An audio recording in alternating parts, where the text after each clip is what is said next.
Hi and welcome to Healthy Life Hacks. I'm Jennifer Jefferies, the present day wise woman, a realistic naturopath coming to you from the surfing beaches of Australia. This podcast is for those of you who are wanting to really rock your life and health and live from a place of prevention. Let's get into today's episode. If you do what is hard, life will be easy. If you do what is easy, life will be hard. Let me say it again. Just take this in. If you do what is hard, life will be easy. But if you do what is easy, life will be hard.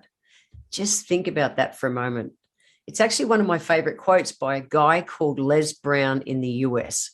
And when I first heard that, it paired in with the quotes, so to speak, that they taught us when I was in the army. And in the army, it was like, you know, if it's hard to do, it's all the more reason to do it. And it was like, get in and get the hard stuff done first, because then the rest of your day is easy.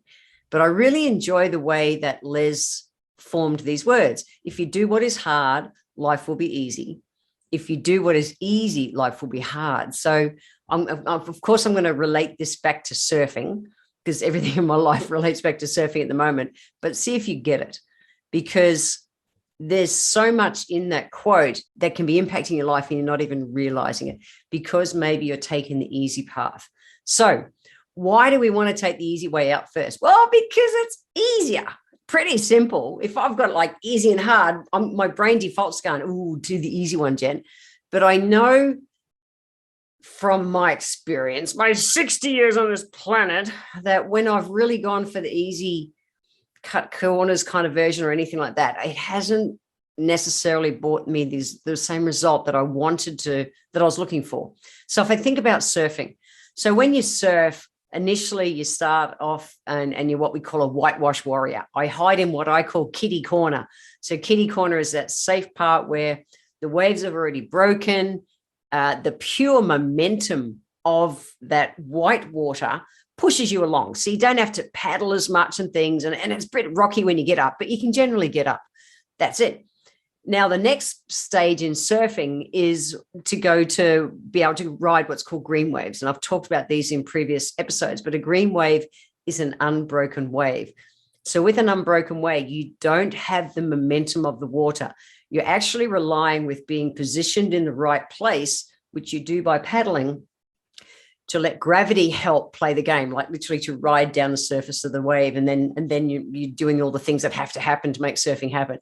So to progress, at some stage, it's that big girl pants moment. And I, without a doubt, I picked the surf. I'm comfortable in what's called a 1 to 2 foot kind of wave, which is up to like a waist height kind of wave, because waves are measured from the back. So when you've got, like 3 or 4 foot of water over your head, your brain's going, oh, that's a bit big. Well, mine does anyway. So anyway, I digress.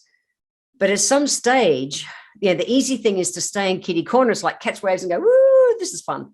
The hard part is to find the courage and to build the strength to paddle out back through all the breaking waves, get out the back where it's calm, and then do what I've found at different times to be the scary part, to actually, basically do a push-up going downhill at 20 Ks an hour, which is what you're doing to get up onto a surfboard. But it has to happen at some stage. Now, staying in kiddie corner and getting lots of experience there in the whitewash, awesome. You're building all those pop-up skills, means you can get up on the surfboard faster and that. But it's a very different ride to being out back. And what I've learned, again, if you do the easy path now, well, then life's hard. If I stay in kiddie corner too long, which I well and truly did for the first few years that I was surfing, without even thinking about going out back. Nowadays, I'll go out back when the surf is my size. If it is, I'm not silly. If it's way too big for me, well, I don't. I absolutely go out back nowadays on the days, that it's possible for me. And I'll stretch to if it's that in-between kind of stage. The thing that's made the difference for me is two things. One is that I've surrounded myself. There's a tribe of us women on the Gold Coast who surf, and I've totally surrounded myself. We call ourselves the Surf Witches, and there's over 2,000 of us as I release this episode. But we're all, when we're in the water, it's like, how we cheer each other on and you feel like a legend. And it's just like, yeah, I believe I can do this. I can do it. And I'm gathering all the evidence that it's possible for me to do it, to do those harder steps sooner than later, because I've got people cheering me on and I can see that others have gone before me. So I've had to develop my mindset and even my communication skills to ask for help and all those kind of things. But one of the biggest things with it is that I surround myself, and Les Brown talks about surrounding yourself with OQP. OQP are only quality people. Now, success isn't for everyone in everything in life. Some people are going to get to that, it's too hard stage. And I've done it too in different areas and gone, nah, I give up. It's not for me. But whatever it is, at some stage, we've got to get that breakthrough, and surrounding ourselves with those only quality people will help you move there faster, to be able to do the harder things faster so that you can have an easier life now instead of getting frustrated and struggling, for too long. The other part of the saying is that you must be willing to do the things today that others won't do in order to have the things tomorrow others won't have.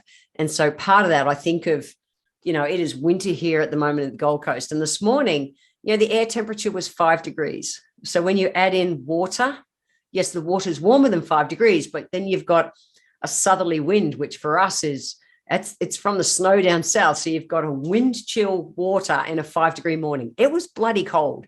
It really was. But I made the commitment. I was encouraged by some of my tribe the last couple of years to actually surf through winter as well. The first few years when I started to learn to surf, I only surf summer because I don't like the cold. I'm a person who will run from putting myself in cold situations. Really, I'm not that person. I'm a Queenslander. I've grown up in the subtropics, lived in the tropics for 18 years. I lived in North Queensland. I like the heat. The thing is, if I surf just the warmer months down here, which is 4 to 6 months where it's comfortably warm, I miss 4 to 6 months of surfing time. And that lack of consistency absolutely impacts my growth in surfing.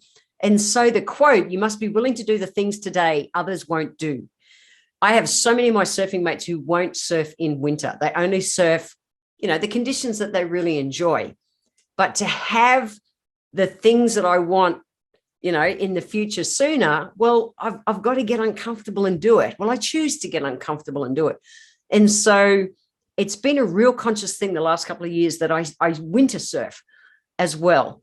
And I've talked about in previous episodes how I made the commitment that I surf 5 to 6 mornings a week for sunrise, subject closed. I made the decision once and I live into that. Now that's all cool, but that means I also surf all year round, including really cold days. Now it's like if you've got a Band-Aid on, the warm months are easy to surf in, totally. But on a cold day, I swear, it's like ripping off a Band-Aid. Oh, it's like I just have to go, I'm in.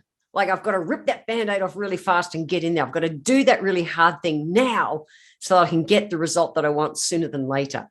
And that's how I do it. And so when I first saw that saying, it was like, oh, I get it, but so many people will go, I don't know. No, too hard. Don't want to do it. Okay, cool. That's their choice. And the thing that decides if we're going to do it is the urgency is that the factor to us really becoming successful. You've got to rip the Band-Aid off. You just go, I'm doing it. I'm out. Go. That's it. Benjamin Franklin said, don't put off tomorrow. I love quotes, by the way, but Benjamin Franklin said, don't put off tomorrow what you can do today. And I agree. If I said, like I did in my early days, I just surf in warm weather, well, that's great. My surfing has advanced so much more, and particularly since lockdown as well, because I'm not surfing in between all of my traveling trips I usually do as a speaker. My surfing's gotten better, faster, and I'm really grateful for that. But I've had to just rip that Band-Aid off and surf all through winter as well to get to where I'm at. So I share this with you today, that if you do what is hard, life will be easy. I promise. And I've talked about it in previous episodes. You got a to-do list for the day. Knock off the 3 hard ones first. The rest of the day is easy. That's it. I live by this, because if you do what's easy now, life will be harder later. It's a way of being I took on when I heard these quotes so many years ago now, and they've really worked for me. So I leave you with a couple of simple, healthy life hacks. One, what have you been looking for that easy path with? That maybe it's worth doing the hard part first to get the easy life later on. Number two is, if you're not getting what you want, focus on why you want to do it, why you want that end goal, and then surround yourself with OQP, only quality people, and make it happen. I choose, so importantly, the people that I hang with, because I know the influence they have on my life. I choose to hang with only quality people. You might too. Just thought I'd throw this out here for something different today. It's been a very powerful impact on my life if I reflect back across so many areas of my life, personal life, business, relationships, everything. It's a way of being that really works. So if you want to get the show notes, head over to www.healthylifehacks.com.au. I want to thank you for being here today. If you enjoyed my podcast, please let me know by leaving a review on Apple Podcast. Every month, I draw one lucky person who leaves a review on Apple Podcasts to have a free 1-hour consultation with me. Be sure to subscribe to the show wherever you're tuning in from so that you always catch the next episode. And if you would like to receive a free copy of my Feed Your Body ebook, simply click the link in the comments below. Join my newsletter and we will get that free ebook sent to you. I welcome your emails, and you can write to me at podcast@healthylifehacks.com.au.